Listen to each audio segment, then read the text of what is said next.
Dans cette vidéo, nous allons parler du cosinus et du sinus d'un angle orienté. Donc définition.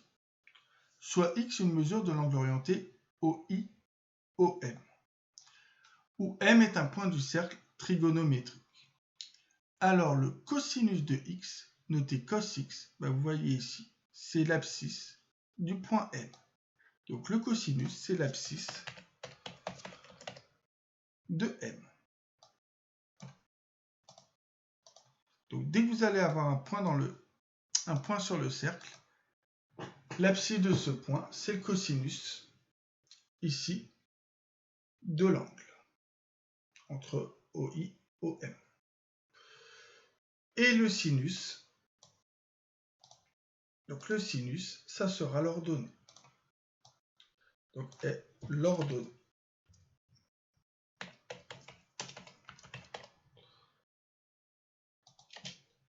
du point M.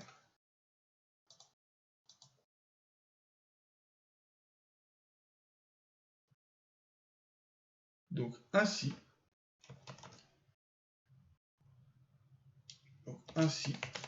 vous pouvez dire que ainsi on a que le point M, ses coordonnées sont cosinus x,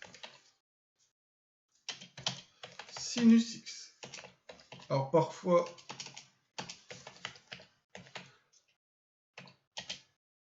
je mettrai des parenthèses autour du x ou non, ça ne change pas grand chose. Alors nous allons faire une petite activité pour avoir les valeurs remarquables du sinus et du cosinus.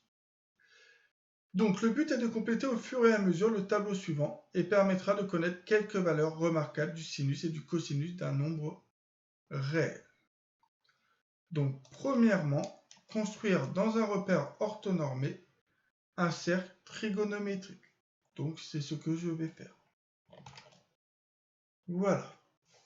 Donc on nous dit, expliquer pourquoi les sinus et cosinus des réels proposés sont toujours positifs ou nuls. Alors, déjà, voyons voir les réels qu'on nous propose. Donc, 0, pi sur 6, pi sur 4, pi sur 3, pi sur 2, regardez les angles. Ils sont tous ici, tous les points qu'on placera sont dans le quart de cercle où, regardez, le cosinus ici est clairement positif, puisqu'on va de 0, on est à droite, ici sur avec des abscisses, on est à droite de haut, et ici on est en haut. Donc, on va l'expliquer un peu mieux que ce que je viens de dire. Donc, tous ces réels appartiennent au premier quart de cercle dans lequel on sait que le cosinus et le sinus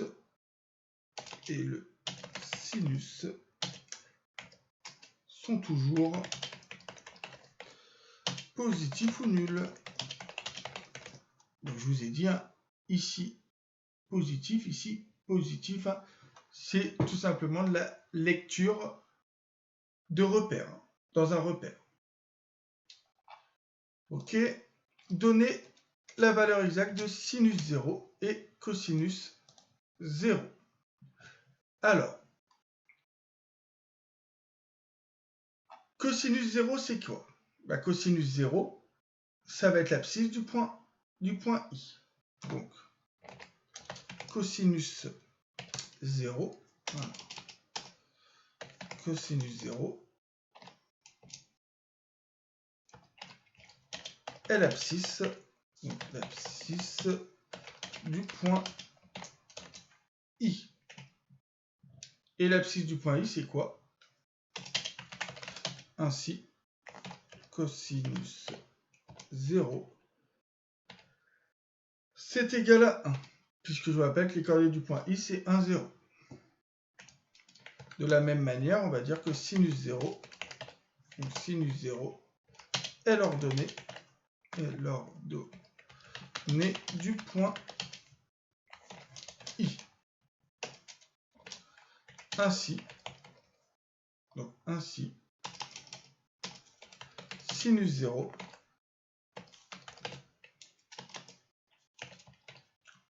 c'est égal à 0. Donc voilà, on peut déjà remplir. Donc cos 0, j'ai dit que c'était 1, et sinus 0, j'ai dit que c'était 0. Voilà.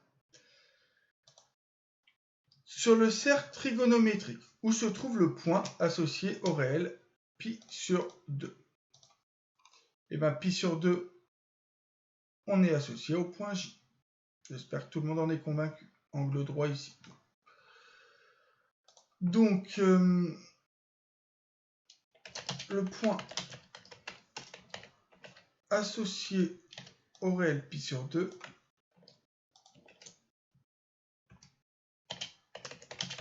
est le point J. Donc maintenant, en déduire la valeur exacte de sinus pi sur 2 et cosinus pi sur 2. Donc pour l'instant, c'est pas ce qu'il y a de plus compliqué. On va reprendre ça. Et je vais mettre cosinus pi sur 2. Donc cosinus pi sur 2, c'est l'abscisse du point J. Donc cosinus pi sur 2, c'est égal à 0. Puisque le point J, ses coordonnées sont 0, 1. Et le point J de coordonnées, je vais le dire, 0, 1. Voilà, je vais peut-être rajouter ici la même chose. On sait que le point I, ses coordonnées sont 1, 0. Voilà. Et du coup, le sinus de pi sur 2,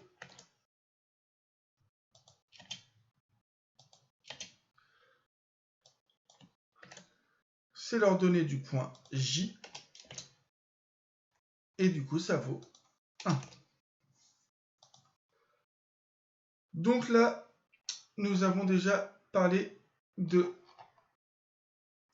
0 et de pi sur 2. Donc là, j'ai dit que ça valait 0. Et ici, j'ai dit que ça valait 1. Maintenant, continuons. Placez sur le cercle trigonométrique le point A associé au réel pi sur 4. Donc je vous ai déjà expliqué le réel pi sur 4. Et là, je vais faire exprès de le faire. Comme ça, on fait la diagonale. Voilà. Donc voilà. Et vous allez donc obtenir ici pi sur 4. Donc le point, on a dit qu'il s'appelait le point A. Donc, je vais faire ma petite... Voilà. Donc vous avez ici le point A associé au réel pi sur 4. Donc ça c'est fait. Expliquez pourquoi la droite OA est un axe de symétrie. Donc pourquoi la droite OA est un axe de symétrie du quart de cercle IJ de centre O. Donc pourquoi ça? C'est un axe. Pourquoi OA est un axe de symétrie de ce quart de cercle? Alors,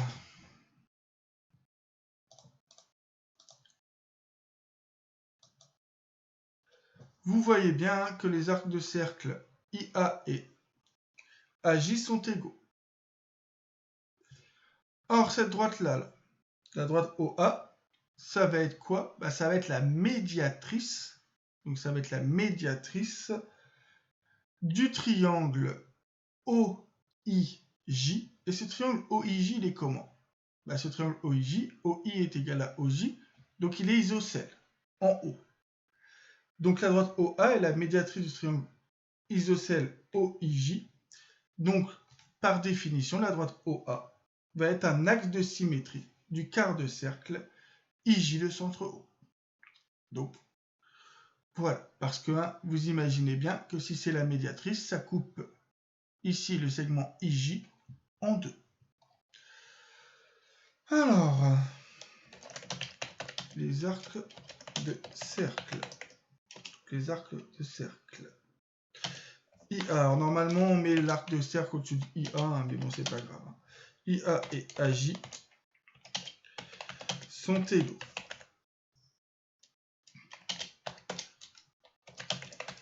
Donc pourquoi? Parce que la droite OA. Donc la droite OA est la médiatrice du triangle IOJ. Isocèle en O. Pourquoi? Car on est dans un cercle trigonométrique de rayon 1 et I et J sont construits de cette manière-là. Donc, la droite OA est un axe de symétrie du quart de cercle, IJ de centre O. Donc, c'est une question de triangle isocèle ici et de médiatrice. Voilà. Ensuite, on déduit la valeur exacte de sinus pi sur 4 et de cosinus pi sur 4. Donc,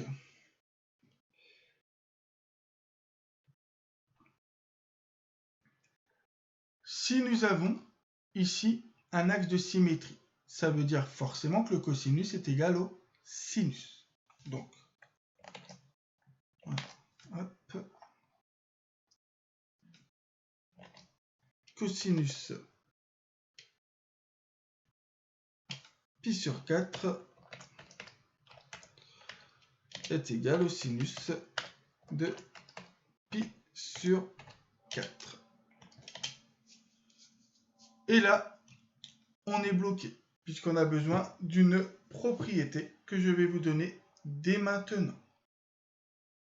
Donc, propriété. Pour tout réel x, on va avoir que cosinus x, donc cosinus x, alors plutôt là, cosinus x, bah, c'est compris entre quel nombre ici, donc quelle est l'abscisse de ce point-là, et quelle est l'abscisse de ce point-là. Bah, c'est moins 1 ici, et 1 ici. Et là, moins 1, 1 pour le sinus. Donc cosinus et sinus sont compris entre moins 1 et 1. Donc, moins 1 et 1. Donc je pense que la preuve, on ne va pas la faire. Et le sinus, j'ai dit la même chose. Donc j'ai dit moins 1 et 1.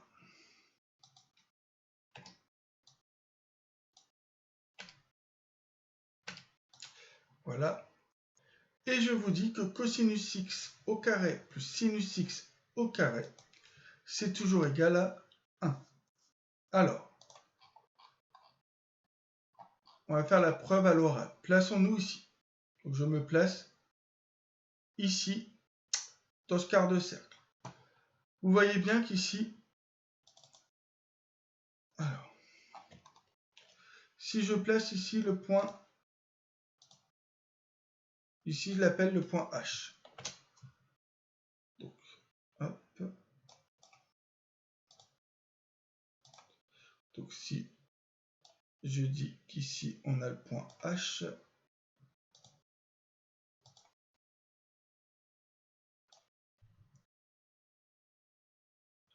le problème c'est que je ne veux pas casser. Voilà, bon, on va faire comme ça. Ici vous avez le point H. Donc si on se place dans le triangle OHM, par définition du point H qui va être le projet orthogonal du point M sur OI, vous allez avoir que OHM est rectangle en H. Donc nous avons on peut utiliser le théorème de Pythagore. Ce théorème de Pythagore nous dit quoi? Ben, nous dit que OH au carré, mais OH c'est quoi? Ben, OH c'est cosinus x. Donc cosinus x au carré, plus HM, mais HM c'est quoi? Ben, HM c'est ça, donc c'est sinus x.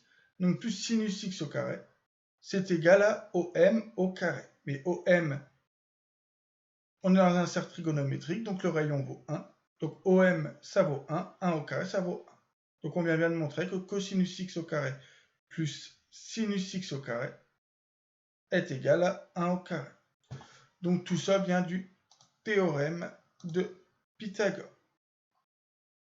Donc voilà ces deux propriétés-là qui vont être importantes, donc, notamment celle-ci pour moi. Donc maintenant que je sais ça, je vais l'utiliser. Je vais pouvoir dire que cosinus pi sur 4, donc tout ça au carré. Alors, je vais le noter comme ça. Donc ça au carré plus sinus pi sur 4, tout ça au carré. Je sais que ça doit être égal à... Voilà. Sauf qu'on sait que cosinus égale sinus. Donc je peux remplacer sinus ici par cosinus. Donc on va le faire.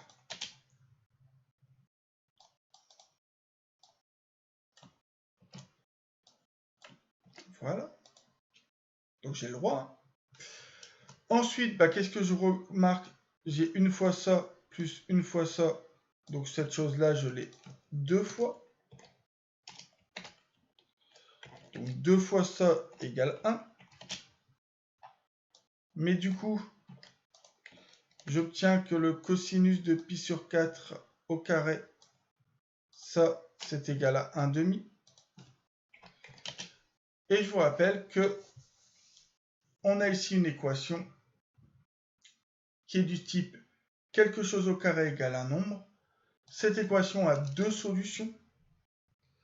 Donc cette équation a deux solutions. On va avoir cosinus ça qui est égal à moins 1, enfin moins entre parenthèses racine de 1 sur 2, mais je ne vais pas la prendre cette solution. Pourquoi? Puisqu'on vous a dit, et c'est à ça que sert cette question, que les sinus et cosinus des réels proposés sont toujours positifs ou nuls. Donc je ne prends que la valeur positive. Donc j'ai racine carrée de 1 sur 2. Car on a dit que ça était forcément strictement positif d'après la question 1b. D'après la question 1b. Voilà, et ça, je vais écrire ça mieux. Ça, je vais dire que c'est racine de 1 sur racine de 2. Et donc, ça fait 1 sur racine de 2. En mathématiques, nous n'aimons pas avoir la racine carrée au dénominateur. Donc, je vais multiplier par racine de 2 en haut et en bas. Donc, fois ça. Donc, ici.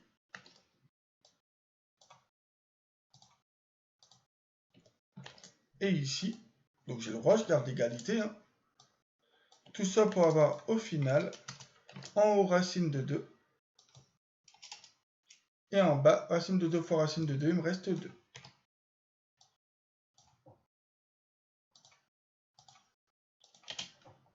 Donc j'ai le cosinus, sauf que le cosinus est égal au sinus.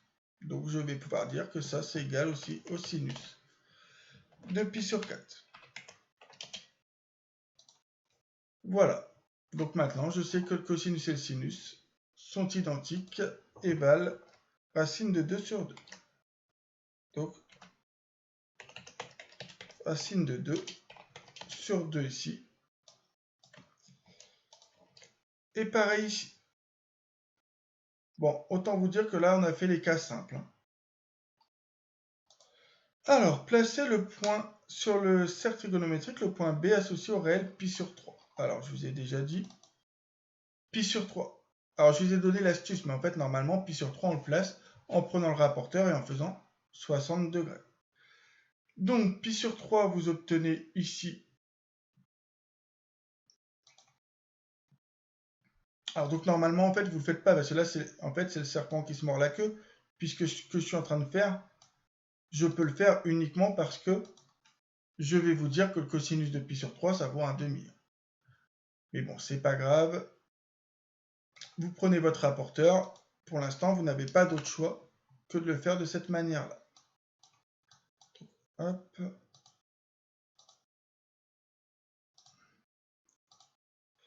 Voilà mon point B.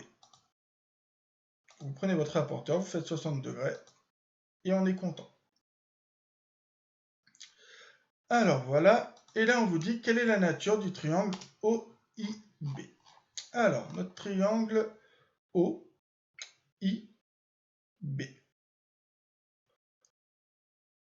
Donc nous savons déjà qu'on a au minimum un triangle isocèle, puisque OI égale OB. Donc on va le dire. Allez, c'est parti. Donc, B est un point du cercle. Donc, on va avoir la longueur OI qui est égale à la longueur OB. Ainsi, le triangle OIB est isocèle en haut.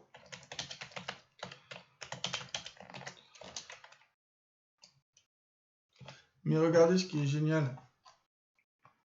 C'est que l'angle OIOB, il vaut pi sur 3. Donc l'angle OIOB vaut pi sur 3.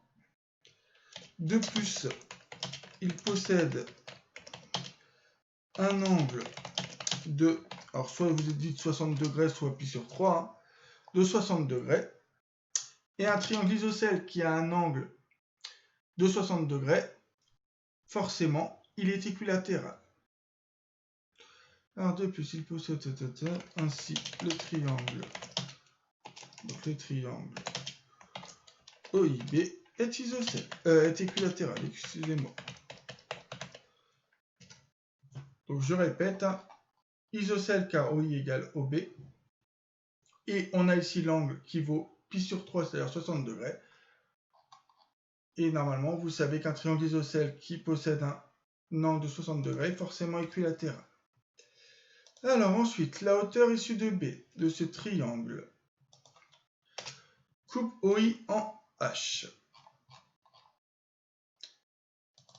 Donc on va appeler notre point ici H.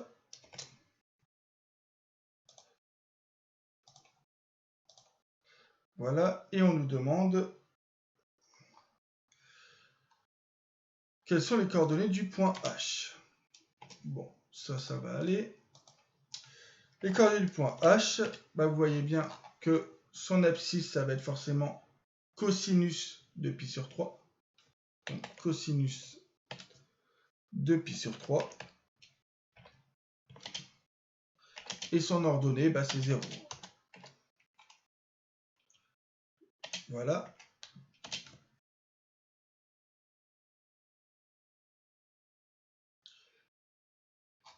Ce qui signifie que OH, on peut dire que c'est égal à cosinus de pi sur 3.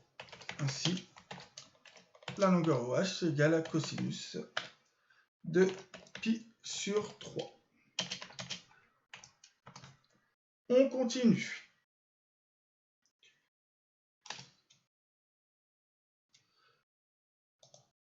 Allez, voilà, en déduire, bon, c'est pas grave, je l'ai écrit ici.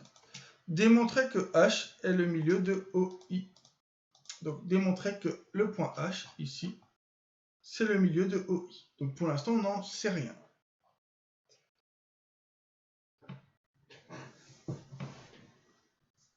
Alors, comme nous avons un petit triangle équilatéral, OIB étant équilatéral, et qu'on nous parle d'une hauteur, mais une hauteur dans un triangle équilatéral, c'est aussi une médiane ou une médiatrice.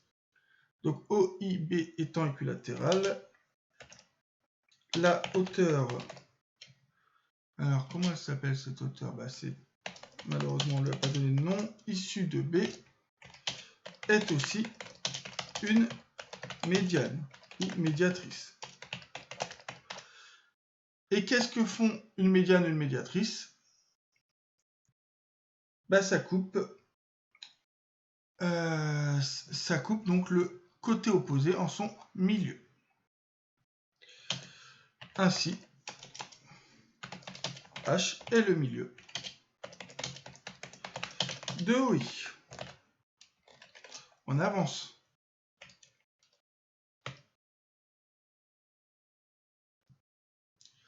En déduire la valeur exacte de cosinus pi sur 3, puis de sinus pi sur 3. Donc, je vais dire ainsi, cosinus pi sur 3, on vient de dire, comme on a cosinus pi sur 3 qui est égal à OH, mais que OH c'est la moitié de OI, ça vaut 1/2. Donc cosinus pi sur 3 est égal à 1/2.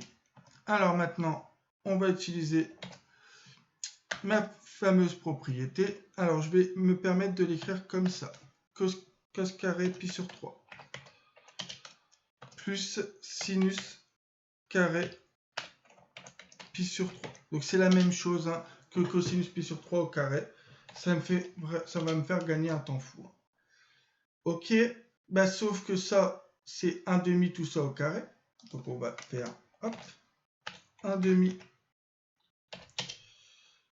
au carré plus ça, c'est égal à 1. Voilà. Ce qui fait 1/4 plus ça qui est égal à 1. On continue. Du coup, je vais avoir sinus carré de pi sur 3 qui est égal à 1 moins 1/4.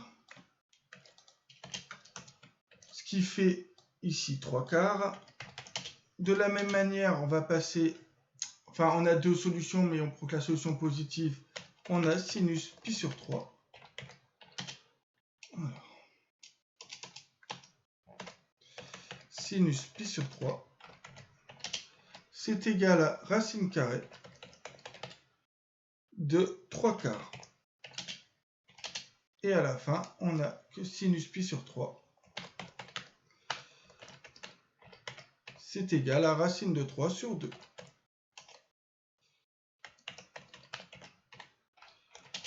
Voilà.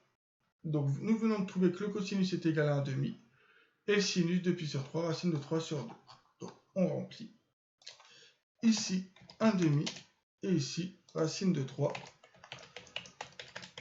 sur 2. Voilà. Et alors, après, on a ces questions-là que je ne vais pas faire. Donc, en gros, par symétrie, nous allons avoir finalement qu'ici, on a racine de 3 sur 2. Et ici, nous avons 1/2. Voilà. Donc, je ne le fais pas. C'est grosso modo la même chose, mais